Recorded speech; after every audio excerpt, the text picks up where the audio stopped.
So, Rajeev, thank you so much for making it. Welcome to BBM Talkies. I've known you as a great friend. We met about 7 to 8 years ago. You're a lawyer by profession, a rider by passion, and more importantly, you're a founding member for BBM. A lot of ways, BBM is here because of you. Thank you for that. But for the rest of this world, could you tell us what you do for a living? Thanks, Ishank. It's great to be here, and I'm reminded of our beginnings, humble beginnings, 8 years back. Right, those conversations on Sunday mornings about building a community of like-minded people, right? And I think it's great. Of course, we'll talk more about our journey, but it's so happy that we are doing this now, where probably we will also reflect on our journey. To answer your question, yes, I am a lawyer by profession, and I have been a lawyer through my 30 plus years of my career. I currently lead legal government affairs and public policy for HP in India, and that is an in-house legal plus a government affairs role. Awesome. So, like all professions, even the legal profession, I'm sure, is not an easy one to navigate. So, but Rajiv, why law and how did you get here? Okay, that's very interesting. I did not have a clear plan for law, say, during my school days. I think at that stage, I was actually going through a process of elimination. To be frank, I've had too much of pressure on math at home. My mom taught math. My dad was a university topper with math, physics, chemistry. My brother was good at math. So my first goal was to get away from math. And then I decided to move away from science as well. And I was studying economics for graduation, which I loved that subject as well. But I had given my law entrance, and while my course had begun, undergrad in economics had begun, that's when the results of the law entrance came, and I'd made it. And the 1980s were a time which was very active on the constitutional law front as the previous decades as well. So there's a lot of coverage, there's a lot of articles on periodicals like Frontline or the Illustrated Weekly, where you would read about those things, though you did not have a clear idea what was going on. You thought that was something very important. It sounded something very interesting as well. So constitutional law was something which was an area of interest, though I knew nothing about it other than what I'd kind of read from these articles when I got into law. But during my law studies, that was my favorite subject. It still remains my favorite subject, though I don't get to apply that much because I've moved away from litigation about 25 years ago. All right, so that's how I got into law, and I am happy to say that I've loved every moment of my profession, right? Whichever industry it's been with. Awesome. Very nice. So, for most of us, law is civil, criminal, or corporate. We know that today you do corporate law. But are these as adjacent as they are, or are they radically different to each other when you pursue them as a profession? I think I would answer it in with two approaches. One is to say that there is a lot more, right, to even those headings which you mentioned. There are several layers, even if you were to talk about civil or commercial and corporate as well, though it is kind of sometimes used as an umbrella term. There are several areas of specialization within those as well. Now, are those adjacent? I think the overall framework, right? If one understands the fundamental, one is able to largely figure out what a law could be, right, in a particular area, because there are certain principles which kind of govern any regulation making, right? So that helps you understand that, but each of those are fundamentally different as well as you get into the details. And that's why you have so much of specialization nowadays as well. And people start getting into specialization, but then at a very early stage of their careers. But for me, when you are part of a corporate, when you lead the legal organization for a company in a market like India, you will have to be largely a generalist as well, though you may have some specialist capabilities because your role requires you to handle multiple areas of law, which affects the company. Got it. So, can you help us understand how did you get here? Which means, what was your graduation like? Was there a specialization? From there, what was your first job like, and how did you get to where you are? So Post my graduation, I too did not have a very clear idea, or rather, I did not have too many options that I was aware of to pursue. So, kind of like most of my batchmates, I still got into litigation, joined a law firm, and started with litigation. But I think uh, my friends tell me now that if I had stuck to litigation, I would have been a successful litigator. I don't know, I didn't stick to it, but I wanted to get into corporates. I wanted to get into corporates. One Sorry, but when was this? Which part of your career or which phase? early. This was about 4 years into my career, 4 years as a litigator, is when I wanted to explore more. So one of the reasons to getting into corporate was to kind of expand my horizons. I wanted to explore the world beyond the legal practice which I had with my law firm, and I started preparing for that. And I started looking at what is required, what capabilities, what attributes are required for one to be an in-house lawyer supporting a corporate. And I was fortunate to kind of be selected into a in-house legal role. In This was with Unilever in the year 2000 in Chennai. That was my first corporate job, and been with a few companies since then, and till my current job with HP, where it's almost been 14 years. Very interesting. So you started off as a litigator. From then on, you consciously made a career choice that you want to branch out or diversify. You picked up a specific skill set. Can you tell us what was it like if before you got into Unilever? If and this is largely for a lot of youngsters in the audience who would want to be pursuing corporate law, etc. So for them, what is the advice? Because you've done that successfully. A very interesting question, because I've asked this question to my first hiring manager who hired me into Unilever in the year 2000 as to why did you hire me? You had, I think, probably they had about 50 people in the final rounds of interview, right? I think two of us were hired. And I said, what was that? And she said, I saw the potential in you, right? I said, can you give me a little more details? And he said, it's very difficult to explain, but what you demonstrated during the conversations, of course, it had we've actually had started with a written test, a couple of rounds of group discussion, and then I think 2 or 3 rounds of interviews, which is quite unheard of, right? That kind of a hiring is quite unheard of now, but that is what we went through at that But I think stage. Unilever was an A-lister employer then and even today, right? I think it was a great foundation to have that organization, the way they approached matters, and the work culture they've had. I think I could not have asked for a better start. So coming back to your question, uh, I think that finding that potential is key. And what can one do to kind of prepare? I think one needs to start building an understanding about the business, about the industry one is going to work on. I think that's something which I found is extremely important. And two, you need to be in touch with law as a subject. It's a constantly evolving subject. You need to keep learning every single day. There is no excuse to that, right? If you can balance these two, I think you show the potential to be a successful in-house counsel, and you Awesome. are right. So that brings me back to one of my hiring leaders long back, and I was interviewing for a job. This was maybe a decade and a half ago, or whatever. Um, and I was not. I came back after I got into that job. I realized that what I had presented was not half as good as it should be, and I asked that gentleman. I asked, "Look, I don't think I made the cut in terms of what you asked from me. You asked me to make a presentation, etc. And I think while the structural thought process may have been good, but I think the final output was not half as good as what I do today." He said, "Look, Shashank, here's a mantra for success, and that's something we're going to put that down for you. Reward for performance, promote or hire for potential." So I think that stayed with me all these years. So if you have to get hired or get promoted, it's not only performance, it's largely potential.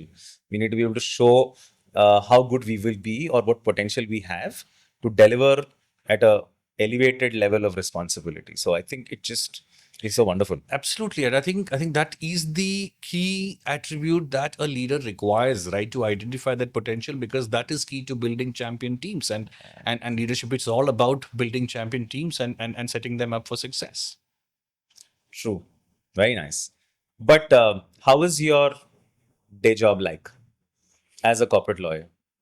A lot of unplanned things you come across, right? And I think that's what makes it interesting. Probably I would have hated it had it been, had I known what I was expected to do and I had to turn that around by a specified time. So this whole uncertain things, this whole uncertainty around things, this whole what do I say? Things coming up without prior intimation, the surprises those are in store for you, the complexity those presents. I love solving problems, and I like it. I get a kick out of it when I kind of Very get to nice. solve things. So, is that what it is? Essentially, a large part of a corporate lawyer's life or work is, can I say, safe to say 50-60% is unpredictable stuff you're reacting to, and the other are routine stuff like your contracts, agreements, vendor agreements, arrangements, and some litigations, etc. So there is a good amount of planned stuff as well. Okay, so there is a schedule, there is a set, a lot of things which come the way as well, right? You support the business, right? So this the kind of things which you mentioned comes up, but again in those, there is a significant amount of uncertainty which is involved. You're negotiating a contract with somebody, right? The business is waiting for you to kind of close that contract negotiation for them to move forward. It has a direct impact on the revenue for the organization, right? So you don't know who's on the other side, how that negotiation is going to be, what they are going to hold, what they're going to let go. So that's interesting, right? And I've actually seen team members do negotiations very diligently, days together, and successfully coming out of it, right? Which to a lot of people also look like this is pretty boring. How do these people keep themselves motivated to be persistent in those I negotiations? couldn't agree more. So one part of it is the uncertain things coming up, but in the things which we have itself, and a law as a subject also, one would want to think that everything is in black and white, but a lot of things when you apply is in the gray, right? You're kind of using your understanding, your experience to take it to a more certain position to kind of apply it in what you do. No, I think I couldn't agree more. Initially, when I started off my life, employment, I used to think it's such a boring job, especially negotiating contracts. But little do you know that it is in the best interest of your organization, and it is for that unforeseen circumstance that you got to cover for. So I think it's extremely critical, and I completely agree. So as boring as it may look, negotiating contracts, but I think it's super critical in the long run for every organization, and that's what makes it probably even more difficult because both the parties are trying to safeguard their interest in that unforeseen circumstance. And I get asked question from a lot of people outside. Asking, what is it that you do? That do you handle a lot of litigations? Is that what you do? And I say, most of what we do is to avoid a litigation, right? Things are built to kind of act as a deterrent to litigation, right? So that's what you largely do. And of course, there are certain matters which end up in litigation which you defend, but largely you're trying to avoid that scenario. Awesome. So I distinctly remember a year and a half, there was a massive regulatory change that probably affected your industry.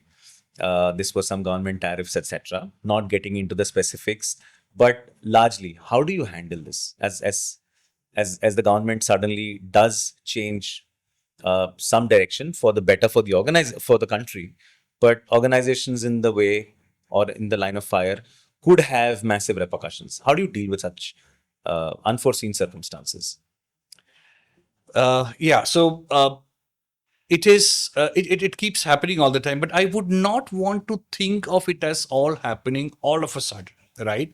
Of course, for somebody outside the industry or somebody who's not really actively following the policy side, it may be out of the blue, but there are indications, there's a lot of work which governments do, and most of the times there is consultation also which happens, right? So though externally it looks like an abrupt change which has come in, and I think abrupt also happens when one is not internally agile to kind of adapt to that change. And that's when it affects you, that's when you kind of complain, calling it as abrupt, unjustified, etc. Right? But largely, what one needs to do is to kind of have one's ear on the ground, to keep continuously engaging with stakeholders, to know what is going on, what their thinking is, in which direction are they moving, participate in those consultations, provide your inputs, and by participating in policy making, you're also being part of the change which you can bring, right? You can actually bring a lot of important information before the policymakers to kind of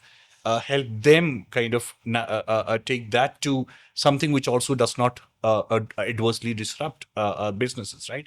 But so all of these happen. So I think those attributes, if you bring in, and the third point, which I said, it's as important as externally engaging to also internally sensitizing the organization as to what is coming, right? And to ensure that the organization is agile enough to kind of go through those changes. And that's when you kind of really succeed in navigating the complexity which policy change brings. Awesome. If you miss these, it is extremely complex. You will end up losing business. You will end up being you will lose the race to many others who actually embrace these attributes. So, if I have to summarize in three broad elements, three attributes to stay on top of this game is A, keep one ear to the ground, be aware, to have a two-way conversation with the regulators, and three, also prepare in advance internally and externally. Absolutely. And create those what ifs scenario so Yes. that you have a plan B to quickly shift and move on. Yes, and do what is required internally also for your organization to be agile, because some of the changes will happen, right? So it's not everything that you can kind of engage and address. Some changes have to be made for various reasons, right? For say there's a larger good, there is a larger goal that the policymakers are trying to achieve. So not everything will be conducive for the business. So in that adverse situation, how agile are you to kind of change course, right? And pursue your business right through that new course is what defines whether you will succeed or not. And let me take an example of litigations, right? Sometimes litigations go on, it takes time to resolve. It is also about what are you ultimately achieving through that litigation? Because what I've seen is also that sometimes in-house lawyers also lose sight of the fact that is it commercially viable or commercially justified to continue that litigation, or should I consider an alternate strategy, right? Am I better off settling the matter today than probably getting an adverse order 10 years from now? I think that commercial judgment is extremely important in those decisions, and I think that's something which I kind of try to apply, and I encourage my team and people who have been part of my team also to kind of always exercise that commercial discretion or commercial judgment while handling legal matters as well. Basically, not to lose sight about it's not always about winning. It Your is about victory could still come through arbitration or preventing a litigation from dragging on for years or decades, which could financially have a larger yeah. burden on the organization than something we could fix in right And now. and I think that is why organizations increasingly are having in-house legal teams as well. And this is something which, of course, if you look at a country like India, it did not exist probably 35 years back. Public sector organizations had it, but not that much in the private sector. Even if it existed, they just kind of acted as a conduit between the organization and a external lawyer's office. But with the in-house counsel organization being set up and it being empowered to kind of handle these matters, I think it's what we are doing is to bring that commercial judgment into our decisions. Very interesting. So, but as an organization, you will still do you take opinions with external counsels before you do anything, or is it One would, because see, the as I said, I can be a journalist. I need to be a journalist, and I am a specialist in a limited number of areas. But when there are matters of complexity which requires a specialist advice, and when the stakes are high, we do seek external advice, and that's extremely important. We do take the support of external counsels always on litigation. That is required. So it's not that one eliminating the other, one kind of largely managing the legal risk of the organization internally through one's team. And matters above a certain threshold, you should actually seek external advice, and that is wise. awesome? Now, we have two elements to cover. I'll pick the first one before I go to the last piece. Mm-hmm. The first element I'd like you to talk about is a few years ago, not a few decades ago, we had massive the IT revolution of sorts. I remember for a fact, of course, not firsthand, but hearsay and newspaper reports. Today, the courts are far more efficient simply because a lot of your files and the case study, case histories, etc., are all online. They are computerized. Long ago, you had bundles and files and stuff moving around. So that is it safe to say that was one revolution? If that was, how is AI already impacting, or is it going to disrupt this industry of yours in a big way? Yeah, so I think computerization or rather digitization of courts has been a revolution. I think that did transform the way courts functioned. It has improved the efficiency significantly because you have digital records right now available, which are easily retrievable, traceable. You want to, you must have come across this whole database of judgments, right, which otherwise were extremely difficult, though there were manuals available. It was a manual search which one did. Oh yeah. Now, to find information, it takes a matter of seconds to kind of really get information about matters which are pending, about judgments, anything you want. It's all available, right? So that's been really transformative for the legal industry. AI is interesting because you must be seeing news reports about one of the industries which AI is set to disrupt is the legal profession, right? That there are questions about would lawyers be required? Can't AI do the jobs? Of course, companies like us, law firms, people have started using AI already, right? There are various AI tools available, specifically customized for our profession as well, and which have been in use for at least 2 to 3 years now, right? If not more. So very And very basically, sorry to interrupt, but very basically put, so I am a great lawyer Mhm. because of my experience. For example, that's because I would have handled very interesting, innovative cases. I would have had great positions or rebuttals or references from law, which would not be otherwise easily accessible to a normal mind, which I've honed with experience for that matter. With AI, is that edge going to vanish? Which means I can sequentially search and AI can give me the most powerful sections, etc. So is that how it works? uh, yes and no. I think what would be bridged is that information asymmetry. Let's think about a young person coming into the profession. If the person wants to use AI to gather information about a specific aspect which they want to research on, they have all of that. Uh, does that make that person equivalent to a person who has spent years in the profession? No. And that's where that qualitative difference comes. So it's exactly the same level of information both the parties have, but I think in this profession experience still plays a role. Though you would find in newer areas of law, you find youngsters doing really well, right? And particularly in areas of technology. Okay, but again, we say this in litigation always, right? Experience, you learn code craft. With experience, you kind of learn 10 different ways of approaching a particular matter and choose which one is the best. I don't think AI is going to do that for you, so that gap would remain, though it would entirely bridge the information asymmetry, which is great.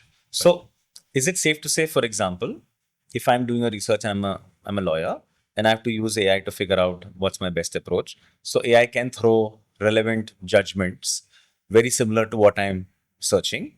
AI can give me all the provisions of the law, which means I am equally equipped. But how I position it and how I argue this in the court how of you law is my how experience. you use that information, right, is crucial. So I don't really believe that AI will replace lawyers. Of course, the way we functioned has changed even when computers came in, right? It's not the same way we worked with manual documentation, etc. We are working now.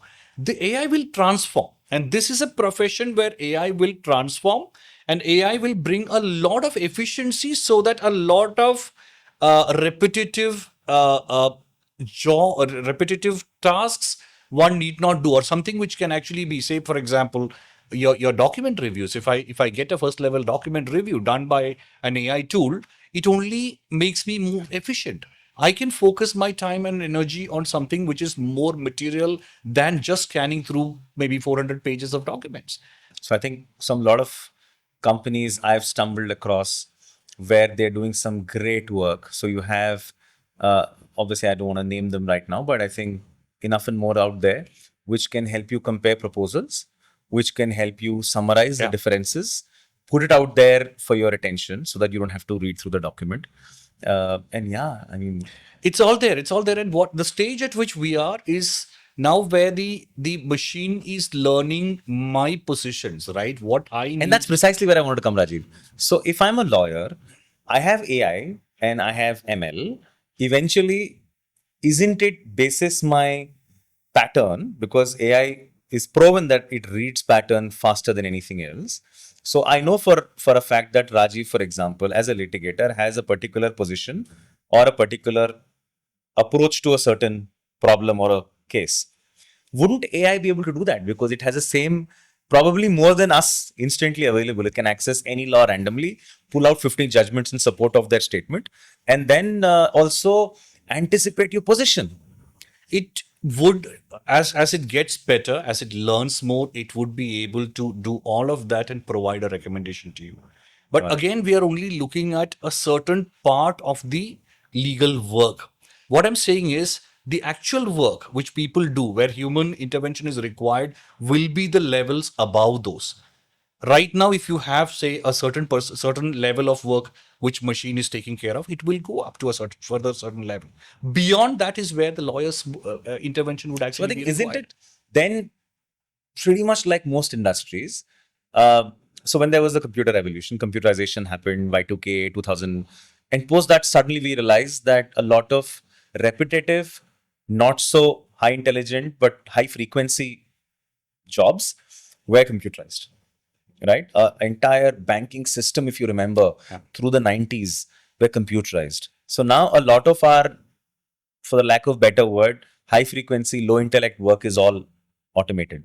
So is it safe to say it's the same thing here also, It that a would. lot of high frequency, low intellect work, reviewing, putting in recommendations, bringing out law, sharing examples of particular judgment which is in favor of your position, all of that AI can do? I won't call it low intellect work. Right now, it is probably moderate intellect work. But then you're talking about a technology which can actually do that moderate intellect work, right? To kind So of it's not low, it's even it moderate is right it now. is it is reach moderate, and that level will go up, and that's what I think will happen, right? You will have the machine learning better and better to kind of be able to provide more concrete positions and recommendations to you as you move forward. So it's a Do I funny. feel threatened by the machine? I don't, because a person who does the work knows that there is still a lot more, right, to it than what a machine is doing, and it's not just in the legal profession. You can think of in any profession, right? Just kind of apply the example which I've taken to anything which anybody is doing. Technically, everyone can be replaced by AI, right? If you go, but is that what is going to happen?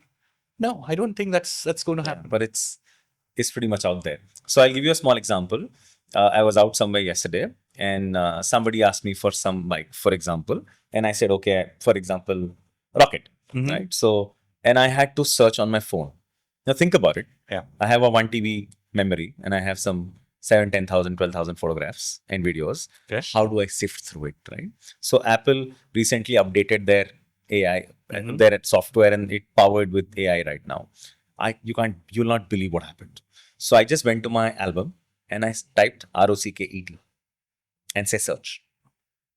There was rocket written on the engine block of my old rocket, and there was a small yellow dot. Yeah. It could pick it from there and then throw it.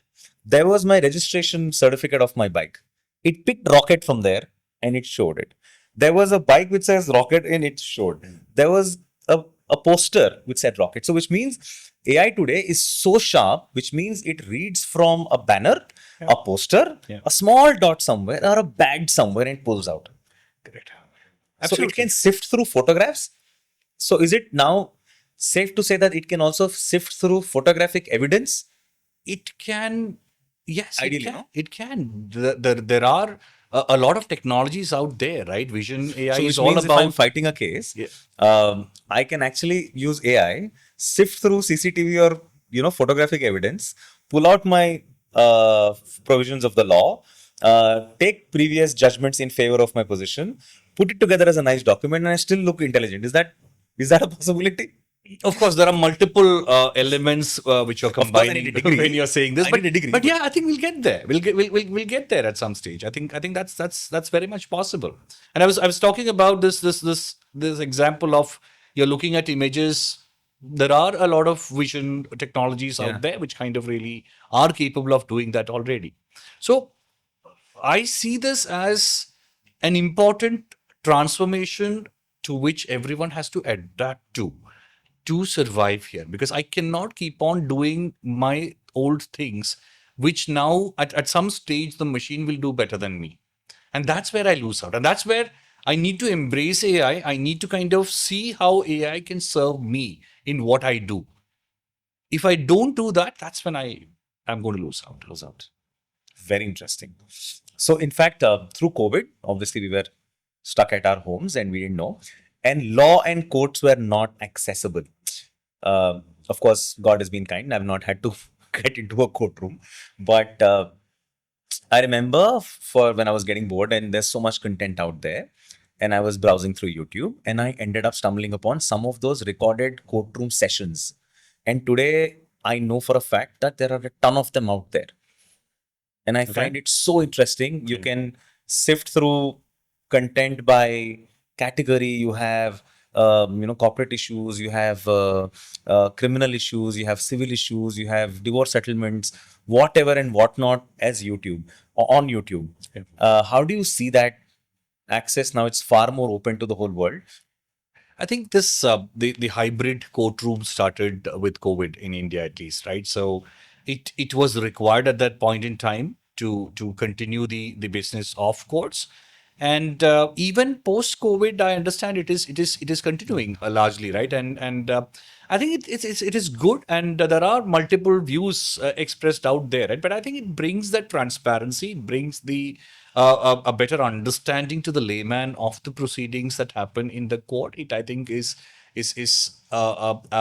adding that additional what do I say, responsibility, right, onto people who are part of that System. the system, to kind of also be responsible and kind of, because it was actually confined to a closed courtroom, Yeah. right, at one point in time. Now it is out there in public. It's good. I think it's a very welcome measure to do that, and we see a lot of very important case arguments, even the whole entire hearings kind of telecast, right, and you would see there's a lot of interest also in people to attend those. Though you see those crowded courtrooms as well, Yeah. there's a even bigger population who's kind of keenly watching those Correct. proceedings. Yeah. Some of those very tricky cases were telecast even from Supreme Court of India, which is Yes. I personally feel it's brilliant. For us, it's given a And complete that's new again view of how cases and how decisions are made in the country. that's Very, again very technology taking things to the next level of efficiency. We will see more. I think we will see even the judiciary relying on AI to some extent. I don't think even that would happen, right? fantastic. This is so interesting and so eye-opening insights. And I think it's funny how AI has crept into all our lives very, very quietly, slowly, steadily. Now I think it's no more. Earlier, I think a year ago, we would use AI or Chat GPT as a Google search, but I think it's now gotten into our operating systems, our jobs, our careers, our industries. I think there's nothing which AI hasn't crept into, and I think it's only the beginning. Brilliant. I have a question for you. So we have fantastic electronics in our bikes, Shashank. So if AI were to be used in a bike, which part, what function of the bike do you think would be the first to get AI? That's a crazy question, but I think it's already there to a certain extent. And here's my guess. I'm not an expert, but a lot of our electronics today go above and beyond where the rider even dares to go. Yeah. For example, on the track, for a fact, I know when I ride my bike, it has, so I put it on a race mode. and there's a mode called race A. So it's got infinite permutations and combinations. The electronics on our bike have infinite permutations and combinations. So which means I can switch off the rear ABS and still have front ABS.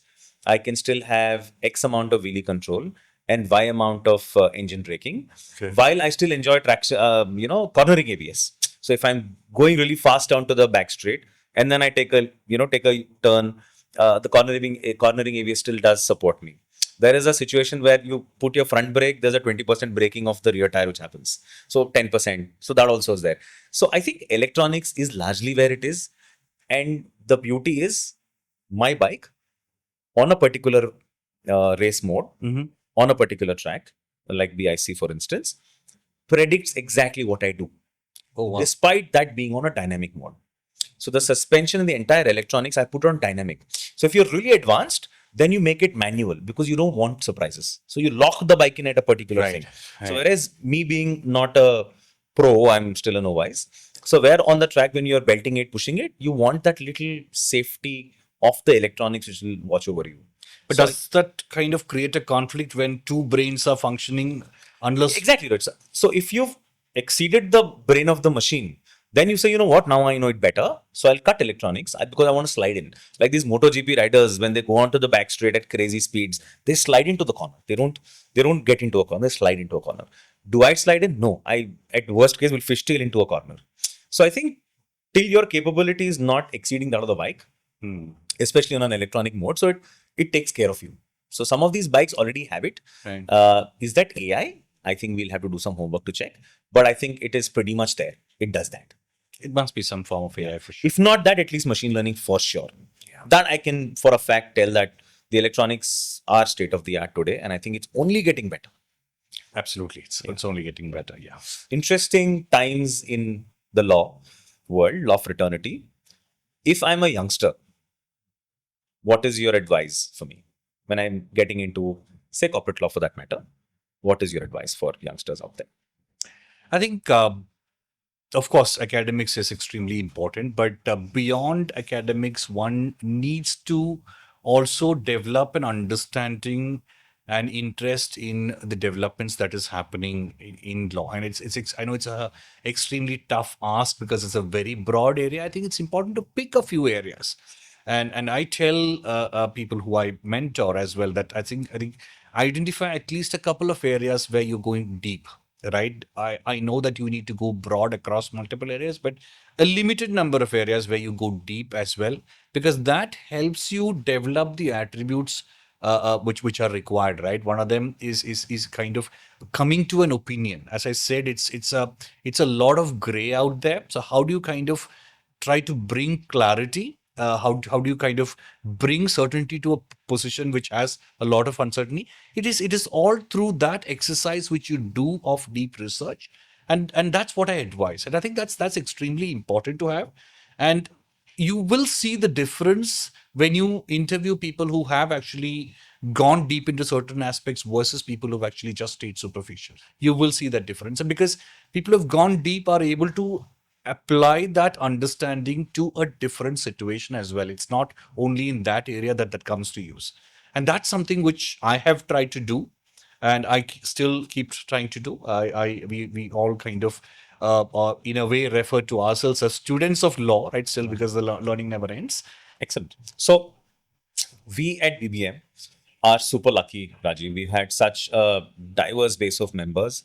Over the last few podcasts, I've got to learn so much, and I thought I knew all of you very well as founding members of BBM, people whom we ride together. But there's so much more I discovered through these journeys. And thanks to all our lovely members like yourself, we are also doing a little bit of giving it back to the society. We're trying to sponsor young talent, nurture them. I know you are in your own capacity also mentoring youngsters and giving back in a big way. Do you want to talk about that a little bit? Because I think it's an awesome thing that you're doing, which is Sure. brilliant. Sure. And before that, Shashank, this was your brainchild. Motorsport is extremely expensive. So the thought which you brought to the community that we should support talented youngsters to get into mainstream motorsport, I think that was a brilliant thought. So thank you for taking that forward as well, right? I know BBM has done quite a bit on that front. So for me, what I when I think about it, I look back at my career with a lot of gratitude, and I always consider, and I did consider that at various stages also, that I've been extremely fortunate to have got the opportunity to be where I am, and I don't kind of take the entire credit for it, saying it's all my hard work. I think probably there's some amount of hard work, but I have been fortunate, frankly, right? So what I try to do is that how do you kind of help people who are like me 35 or 30 years back to come and compete in the mainstream? Because see, in the last probably 20 years, I think the number of law schools in India has kind of grown, like I don't know how many times, but I know that it is kind of significantly grown. While there is one concern which the regulatory bodies like the Bar Council is taking active interest, is to ensure that the quality of education is not compromised. It is also a fact that the industry, or there is a certain ranking and branding which applies.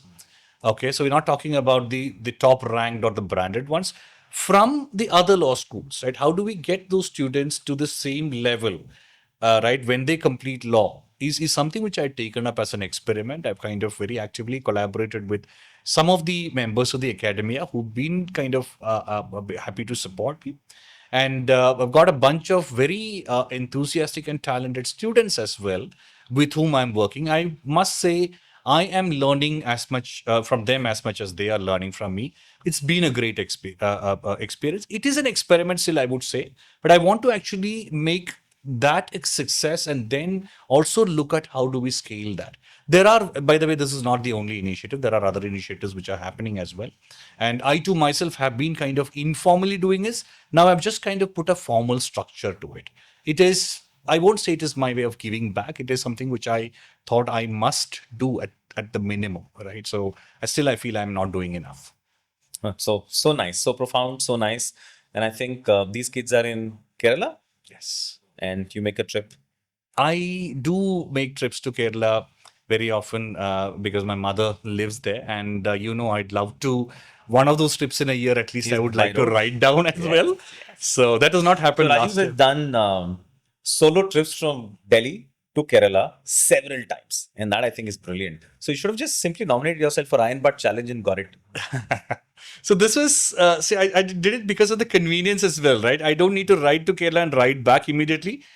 My mom lives there. We have a family house there. I can park the bike there and come back, and then when it's convenient, I can actually fly down and ride back. So yeah, but that's probably one of the best rides I've done. So I think solo and group rides both have their own Absolutely. distinctive place in our lives, right? So So I know for a fact the last time you did it, the first time you did it, you did some research, and I think this was on your Tiger 800, 850, 800. What was that? 800. Tiger 800. 800. It was a black color bike. It was a nice bike. And I remember you went through, and that's the power of our community, right? So you called Samir. He was running he was a part of the ITC at that time. Yes. And they had lovely hotels all through. So you basically, your pit stop of the night was all ITC hotels along the way, from Delhi all the way to your hometown in Kerala. Yes, yes. How was that experience? It was again, like you mentioned, it's this community, right? And we had people who provided support in various ways, right? Of course, the route when I did for the first time. So when I did with Samir's properties, it was I was riding the Africa Twin, the DCT one. That was interesting as well, but the whole community came to support in different ways, right? There's a lot of expertise which came in selecting the best routes to go, right? And where I should brake, what I should kind of pack. So of course we've done our rides as a group, but then solo is again totally different. Of course, I rode only during the daytime, and this was largely roads. But there was a lot of inputs which I got from the community, which I benefited from. Of course, Samir's was a great contribution as well. Yeah, And absolutely. It's brilliant. It was such a lovely idea. And after that, of course, we had Samir host us at several hotels. And it was such a nice experience for us. And little did I know that Fortune Group at that point had such lovely hotels. And I'd never stayed before that. It was only because of Samir we went to the whole set of the hotels, which is awesome. Now, but we've gone neck deep into biking stories. But let me just pull you back a little bit and take us through your biking journey. I first met you about 8 years ago, and we'll come to how BBM was formed and our discussions at Starbucks in a bit. But I met you you were riding a Triumph T120 monowill. Yes. And I think it was a beautiful bike. It was a nice winter morning. And we were going to, I think, Greater Noida. Yes. And you were belting the T120. That's where my starting point of your biking journey is. But tell us about your biking journey from your very first bike and when did you start riding? Take us through it, Rajeev. Yeah. So I've had a bike from the time I turned 18. Okay. And if I can put it this way, there's a very interesting story behind me getting my bike also, because during our technical discussions about trail riding, etc., we come across this concept of object fixation, right? Yes. That you look at something which is going in front of you, which you want to avoid, or a pothole, and you keep looking at it, you ride straight into it, right? So you need to look at where you want to where go. you want to go. Yes. So this was one of my dad's old stories. Late 1960s, he was working in Bangalore. So this is how he's told us that. One Sunday morning, he was riding his friend's bicycle on 80 feet road in Indiranagar, Bangalore. And I believe 80 feet was quite a good width for a road at that time. And probably the road also had its entire 80 feet at that time. So he said there was just one person walking on that road and I didn't miss him.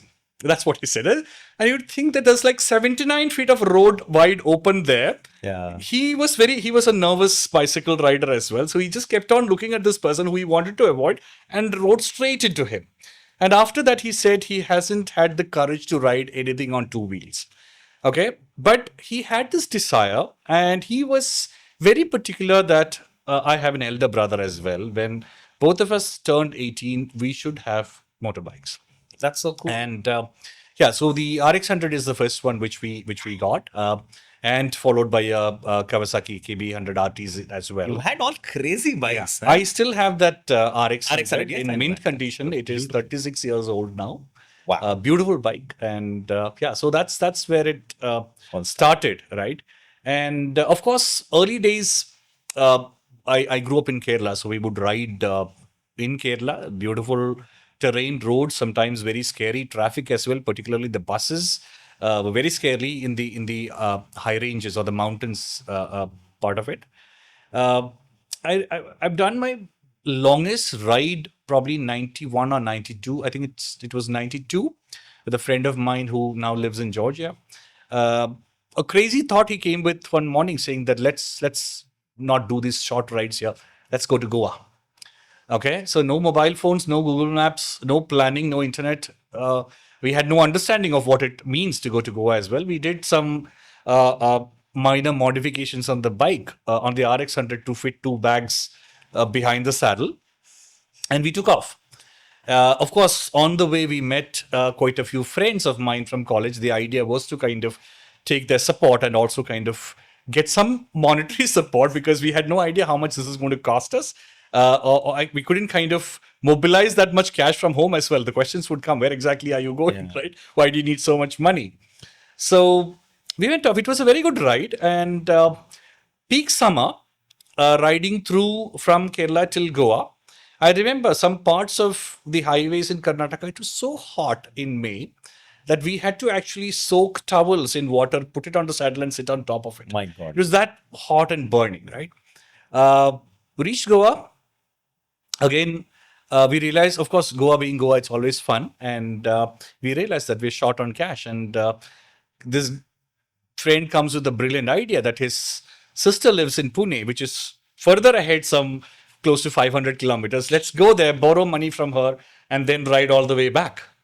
And we did that. Okay, this was the crazy age. We did that. We went to Pune, and as expected from a sister, what happened was that she just locked the bike, took the key. She said, "No more riding. You guys are going back on a train. The bike will go back in a train." But it took some effort to kind of convince her, and we made it to Mumbai and came back. So that's my first ride. Right, that's many years back on the RX 100. It was a brilliant bike. Oh yeah. The bike had no problems at all. It was such a comfortable ride as well, other than the heat. Everything was so Oh, comfortable. come on. I mean, nothing compared to our machines today, right? Of course not. Of course not. None of those existed at that time, right? No, I think it was liberation. Yeah. I mean, two wheels always meant liberation. And I think we come from a day and age where of course, we used to push the envelope a little more. I remember telling my parents I'm going out for a night out with my friends and actually sneak off to Bangalore and come back the next day morning as if nothing happened. Yeah. So yeah, I think it's awesome. Uh, Cut to 2017-18. Mm-hmm. Then we had the Bonneville. Then I remember we had those lovely rides. After that, BBM did a off-road training program, and that's when you met that first time. You met the Triumph Tiger 800, Yes. and then something changed in your life. Yes. What happened? And yeah, so I was riding the Bonneville. I was happy with it. And if I had my way, I would have kept that bike. I would not have kind of given I it mean, I up. regret selling mine too, but Yeah. sorry. Before that, you also had the Post that is when Thunderbird Storm. I took Sujoy's Thunderbird Storm. I loved that bike as well. So the sad part is you don't feel like letting any of them go. You want to keep all of them. Of course, you can't do justice to all of them. It's all a lot of money as well. So of course, I had to sell those bikes. So let go the Bonneville, rode the Thunderbird Storm, and I had just tried Shobits, who again is one of our founding members, right? Shobits Tiger once, and then comes the BBM training event, right, where we were doing the off-road training, and that's when I fell in love with the Tiger 800, beautiful bike, Yeah. and I got one, and I think some of my most memorable rides to the mountains, Leh, Spiti, and all was on that one. I love that. I just absolutely love that bike. And some of the most memorable ones are not the ones which are most convenient. Okay, and I can remember with the Tiger, the the most memorable one was the ride we did to Spiti, and we were actually crossing from Kasa to Sisu via the Kunzumla. I've actually been through Kunzumla at a time when the weather is favorable and nice, but that this particular day, it was raining from the time we started. As you reach the higher reaches of the mountains, it started snowing. Yeah. And you know, when you wear a helmet, the snow comes and sits on the visor, you keep the visor up. And then I always wear a specs. I need it to kind of see my dial. I don't need it for a distance vision, but and once you keep the visor open, the next thing which happens is you have snow on your specs frames, right? So I had to kind of take this off and ride. I have a GoPro video of that one, that ride. It was so interesting, so amazing. And it's again the community part of it, right? I, with my limited vision, was the one of the slowest riders.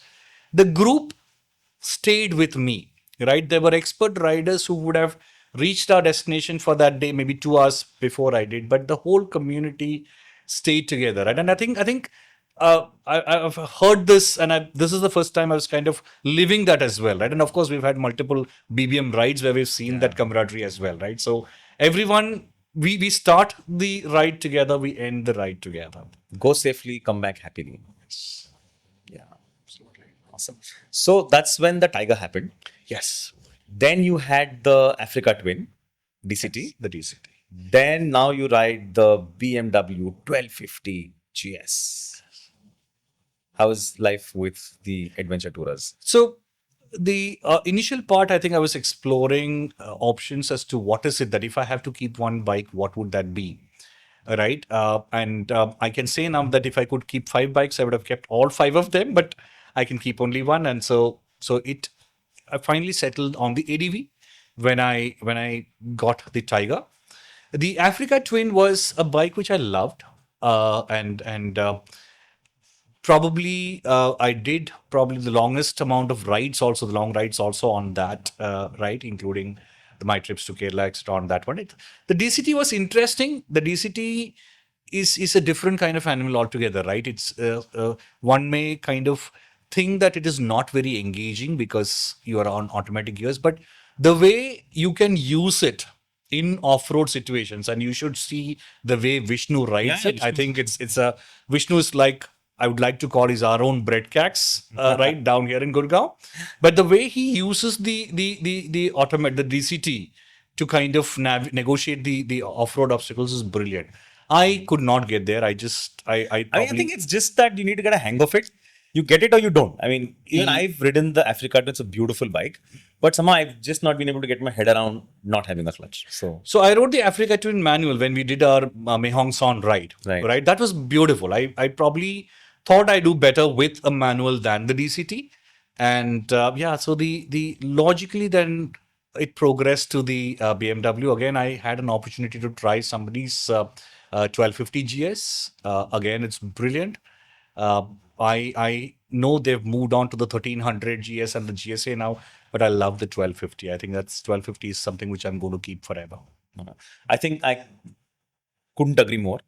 If I had to, get rid of all the bikes and keep only one, for all you care, it will be my Multistrada Multi. V4S. I think these adventure tourers are so capable. They are so versatile. Go anywhere machines.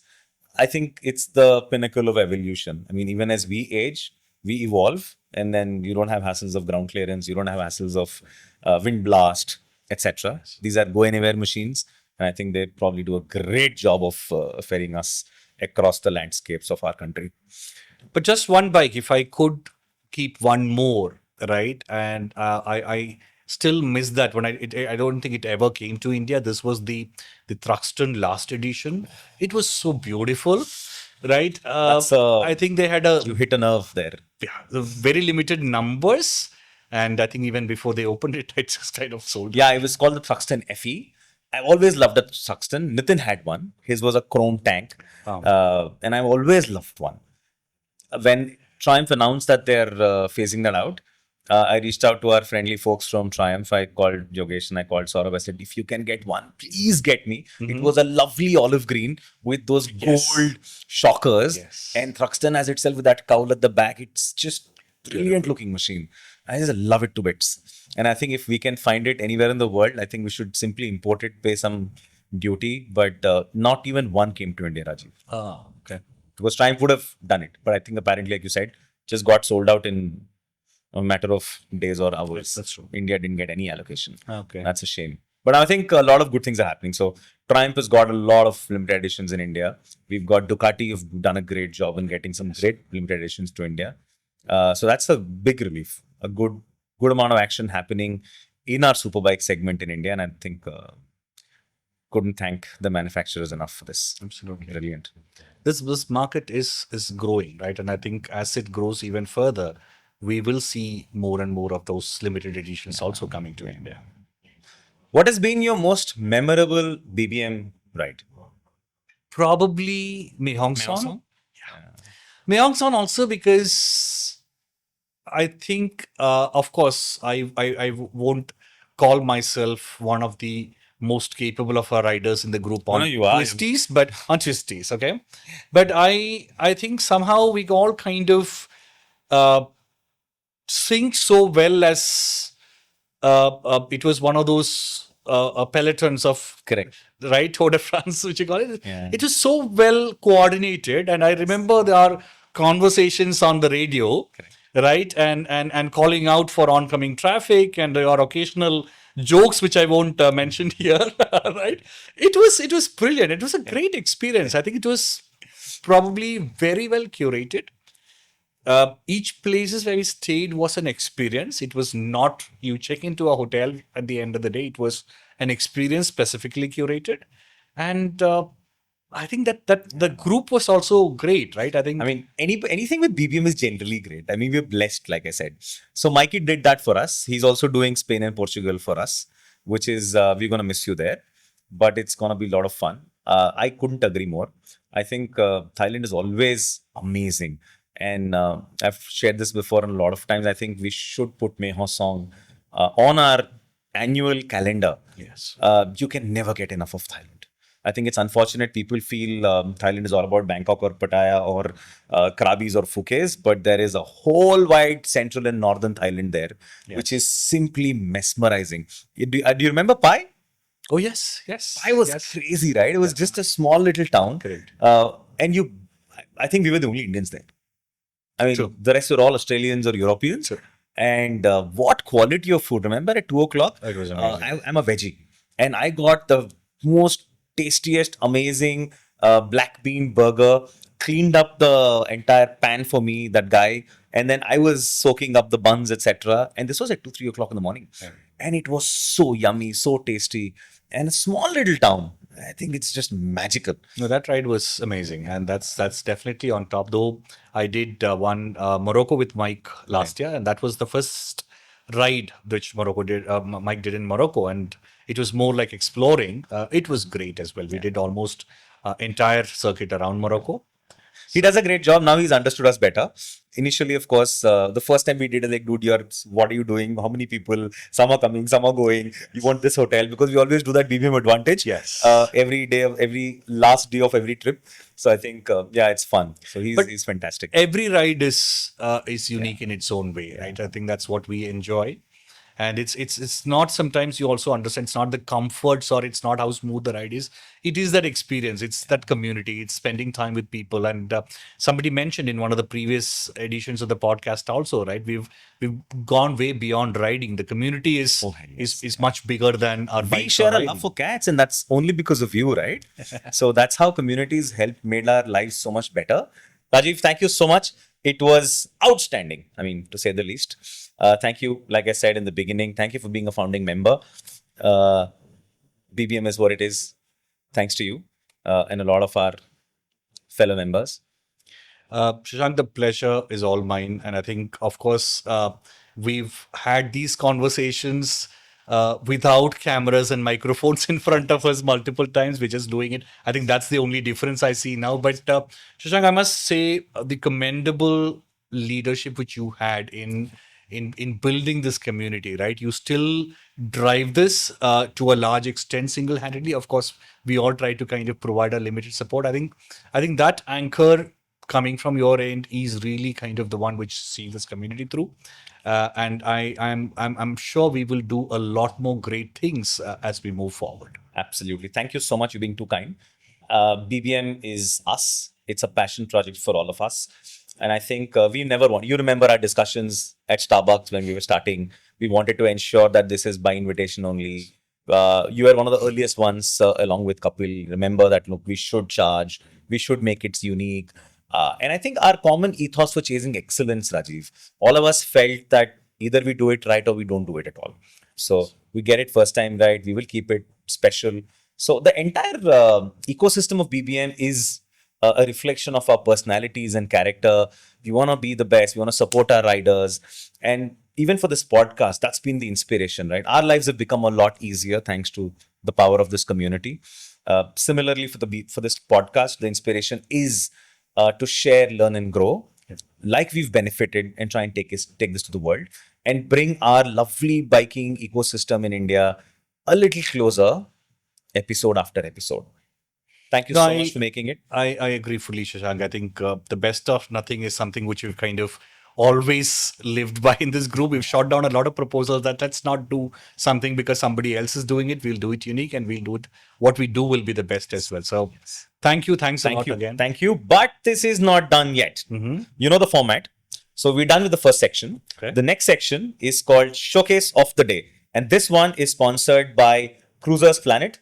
Rajiv, a large part of our biking experience is buying and selling bikes, right? There's not one bike which you keep for the rest of your life. You may have keepers, but look, we keep changing. Cruisers Planet makes that very, very easy. So Harkamal is going to be here in a while. Okay. They've brought a beautiful bike. That's a surprise. It's parked in our secret space exclusively for you, where we're going to showcase that beauty to you today. We've got it indoors. And that's not done. We will still take you on that bike very soon. And in the next episode, we will show you, experience that beauty. I am Awesome. looking forward to this, Shashank. So This is Cruiser great. Planet has made that a lot easier for me. A lot of times I would pick up the phone and call Harkamal and say, dude, I'm considering selling a bike. And this guy in no time says, you know what, can you give me the RC? I know your bikes and ABCDE. And by afternoon, the transaction is done. The convenience these guys offer to us, right, to be able to sell and upgrade or go for something else without making too much of losses. Yeah. I think that's something which is actually supporting communities like ours and building or spreading this passion even to more, right? For people to get into the superbiking segment at affordable rates, for us to change when we need to. So I think really, really commendable. That's the critical element, and it's fairly hassle free. They also ensure that they keep you updated when their transfers done, everything is done. So it's pretty much by the book, and it's extremely quick and convenient. So good guys. So if you want anything, go check them out. They're at the mall mile like we had in Gurgaon. There is the biking paradise, I call it, in Narayana. So you have Ducati, you've got BMW, you've got Kawasaki, you've got Triumph, and then you take a U-turn on your way back. If you've not found the bike there, you can go to Cruiser's Planet and you'll find the bike there for sure. So they've got massive, so check them out sometime. Awesome. So Rajiv, are you ready to look at the showcase of the day? Absolutely, I am. Are you ready to go? Yes, let's do it. go. So Rajiv, we know that you love the Triumphs. Your first big Triumph, your first big bike was the Triumph Bonneville. Yeah. Then you had the Triumph Thunderbird, and we know for a fact that while you've become an ADV guy, there's also a little bit of cruiser left in you. A lot Enough, right? So we thought we'll make that special. We'll take you back to your love. Can we just go in and see what it is? That's a surprise. Okay, presenting the Triumph Rocket 3 Wow. GT Chrome Edition. I can't wait to see this. Wow. Harkamal, thank you so much. Rajiv, meet Harkamal, very dear friend. Harkamal. And he's from Great. Cruiser's Planet. Thanks to them, we have this bike. Wow. So they've got this right now. This is the Chrome Edition. And I can tell you, I am a die-hard Rocket fan. I can take another 1 hour of the podcast and keep talking only about the Rocket. But I think it's just, I leave it to you now to share your first reactions. No, I always used to think that I can go to any international airport and just keep staring at a Boeing 747 for hours together. This is another machine which I can keep looking at for hours. This part, this engine block is just so amazing. This is airport and two wheels. So I've had one, and I can tell you, I sold it thanks to him. Like I said in the podcast, we were talking, and I was buying something else. I was buying the Breitling, and I was like, look, I'm moving to only limited editions and special editions now. And Rocket, however special it was not a badged, billet numbered special edition. So I called Harkamal. I said, pal, I'm thinking. And in less than 4 hours, the transaction was done. Now it's also moved on somewhere and transfer is complete. Everything is completed. So they're super quick. They're super brisk.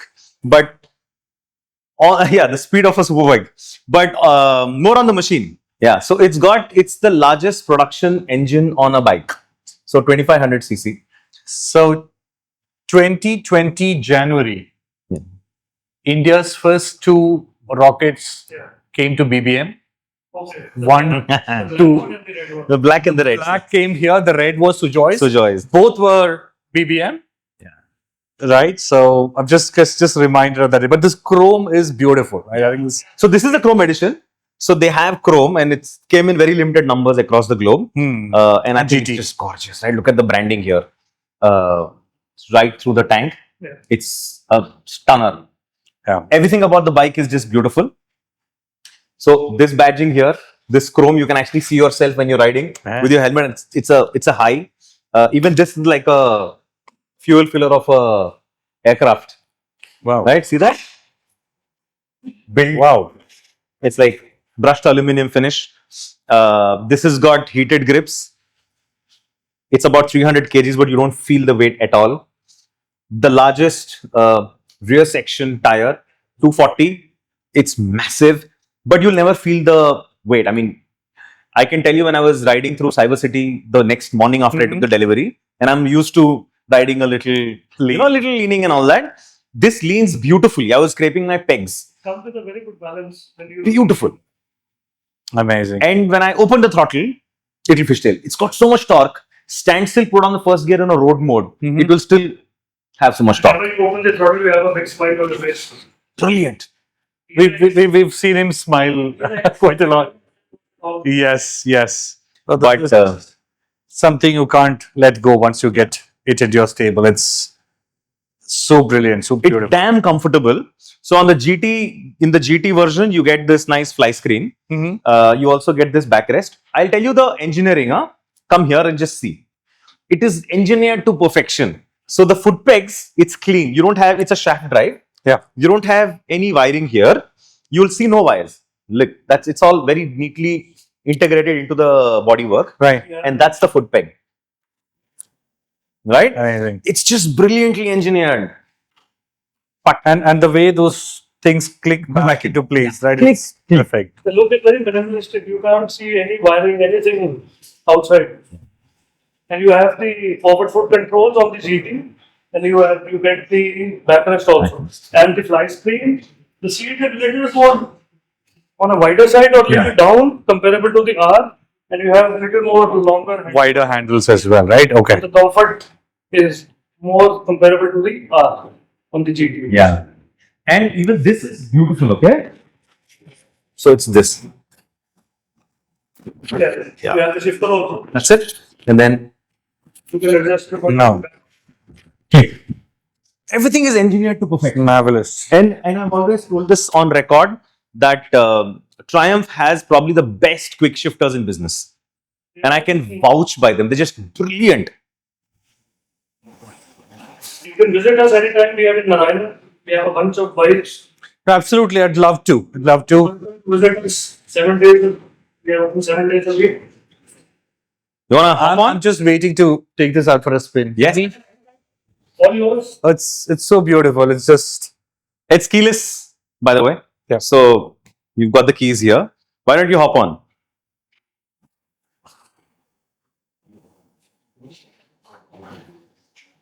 Not trying to rent. wow.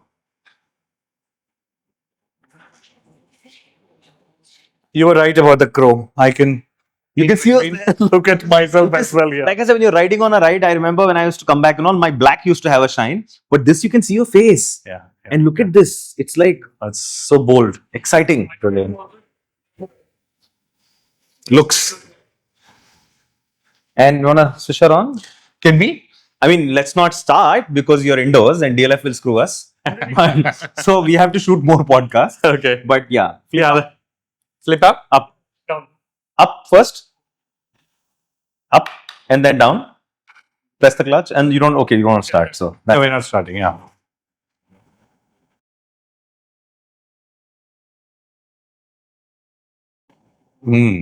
it's got a lovely display. Even this is adjustable. You can This is also adjustable. you can move it. It's a compact one. It's so Yeah. beautifully designed, right? So clean, It's and you can very change this clear. theme. Yeah. Yeah. You can change this theme. RPM is here, speedo is here, other elements are here, and you can whisk through them. You can sift through them. You have like And you four can- riding modes. Look at this. You can flick, flick, flick. That was And you very, can- very smart. This, and then you can say, okay, I want the first version, and you can click it, and then it'll change to You have first. different dials also. No, this one is. I don't have a single word to kind of define this, right? This is beyond all of those. Oh, yeah, it's a beautiful machine. I think it's probably the most legendary bikes available in the market today, worldwide. Just the engine makes it legendary, right? The biggest. Yeah, of course. It's so compact, but then Yeah, also you get around 221 animal torque from this side of the engine. so the way it's put together is perfection. Look at the radiator, so tastefully done, and Yeah, it comes integrated with a guard, Yeah. like two radiators, right? One and up and down. It's all beautiful, Everything, I think there is. and you can and air intakes. Look at them here. Look at the air intakes here. Oh, the functional, right? Very functional. It's brilliant here. The hydroform exhaust, the engine block is You have the the single side. perfection. The way they've done it, nice big two headlamps. It's menacing. When something is behind you like this, it's like get out of my way. No, you can you can see those in your rear mirror, right? The two eyes. Remember when I was working with Triumph in 2014, when the rocket came into the market. So there used to be many pictures roaming on the internet. A big lion in front, that's the rocket, and a small one like a Harley or something behind. Oh, that was a massive rocket, right? The previous generation. It's I mean, look But at the shaft. it's got so refined and built to perfection, right? The other one was massive, right? Correct. This doesn't kind of give you that Yeah. feeling of massive. It is huge. It's much bigger than any other bike, but And it's got the Brembos, top of the line Brembos. And unlike a lot of other bikes, this you can put back and front together, and the braking is phenomenal. There's like 300 plus kgs of a bike, but I've never had a scary moment on this. It's just so perfectly engineered. Mine's an R, but it's no different. The brakes are just, the hardware is the same on both bikes. okay. So Okay. the brakes are phenomenal. The torque is brilliant. It's like 221. Like Only a at 4,000? monster. At 4,000 RPM. Yeah. It's a monster. That was brilliant. And the front tire. It's Avon Cobras, right? I remember. Yeah. Okay. So this is the only bike apart from the Multistrada where I have gone beyond 10,000 kilometers. Yeah, I remember. Well, a 12,000 kilometer run bike in 5 years. That's the highest I've ridden any bike. Otherwise, all of And- his bikes are below 5,000. Yeah. Because it's just so nice. It's so convenient. I've taken it to Rishikesh. I've taken it to Masuri. It comes with a We've done some rides. We've done some rides on the rocket. together. Yeah. very good clearance. That's about 140 mm. So it's a rideable. You can ride it. Absolutely. So there is wind blast in the R. In Okay. this, there's significantly lesser because you have a Yeah, the windscreen. This is one brilliant Something piece of else. engineering. But yeah, I think we all have our loyalties to Triumph as well, right? Yeah, Once I mean- we started riding first, That's the reason we keep all the brands. Yeah. which is also So I why think that's, like I said, I mean, Cruiser Planet does that effectively for us, right? You have all the brands. So I was joking with Rajeev inside that you start off with a Ducati, then you go to a BMW, then you go to a Kawasaki, then you go to a Triumph. If you haven't found a bike, take a U-turn, come back to Cruiser Planet, and you find something. you will find one for sure. Superbike hub. So we are very near to all the showrooms. So we call it the Superbike Paradise. Okay. Narayana is Superbike Paradise. And Yeah, all the time we have a stock of around 100 bikes. I was just checking out your Insta page. Very impressive lineup. Come up with a new showroom, but that's also on the same road. We Nice. have 2 outlets on the same road. Narayana. Interesting. Very interesting. Have you ridden this? Yeah. I've done for maybe. I went to Punjab. I've done Bangalore also up and down. Wow. Yeah. Wow. I'm also a driver now, but now I have to sell all the. All right. No, I think you can't choose. All of the manufacturers are brilliant.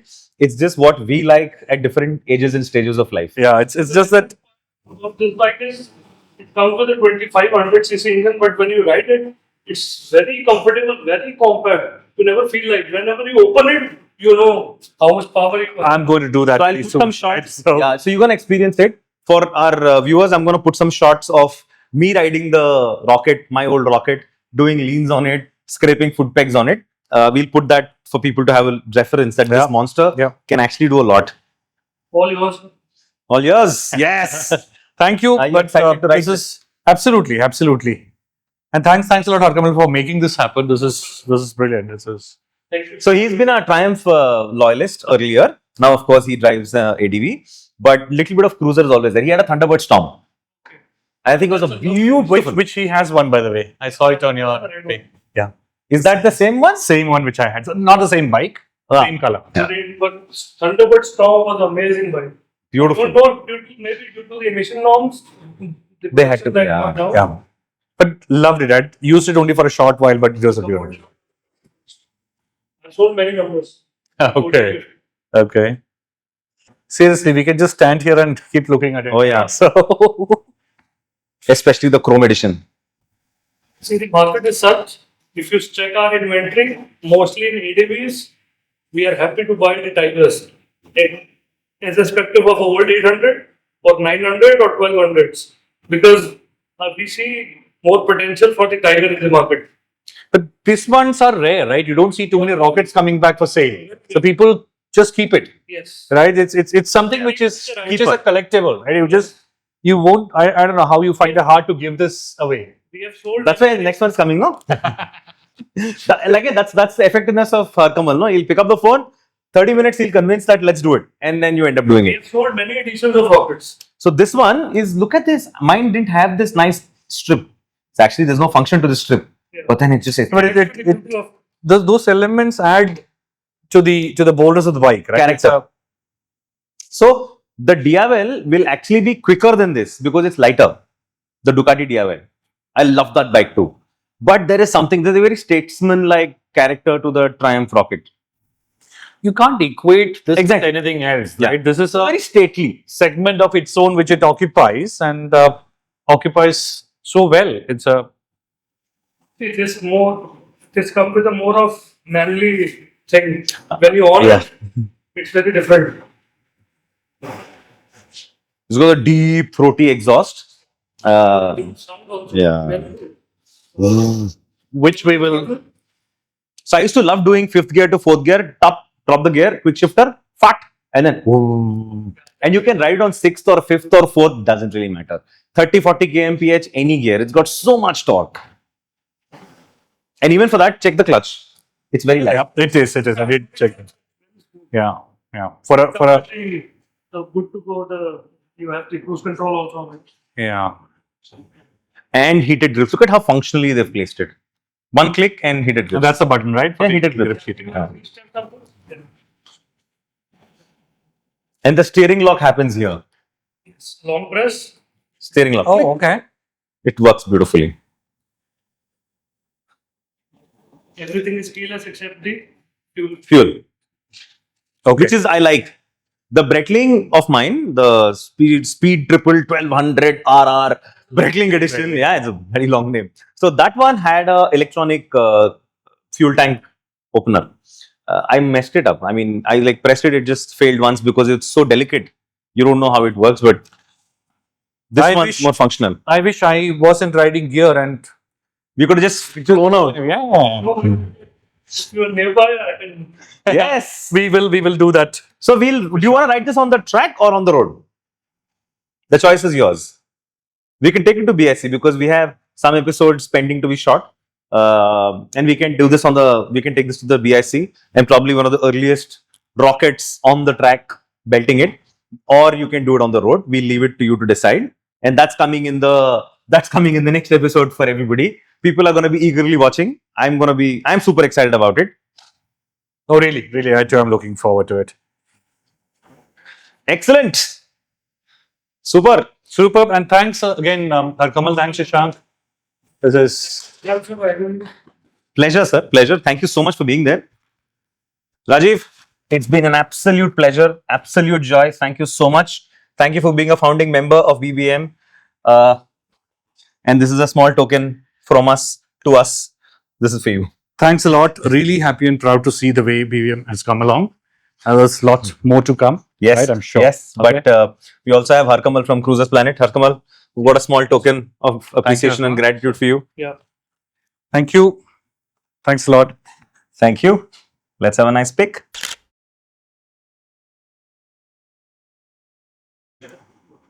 I was just talking about my experience with different brands. Yeah. And I've worked with many brands earlier. No, but you can't talk about other brands. You talk about Triumph today. Yeah. ऐसा थोड़ी होता है. But my rocket story was, I remember when I bought it, right?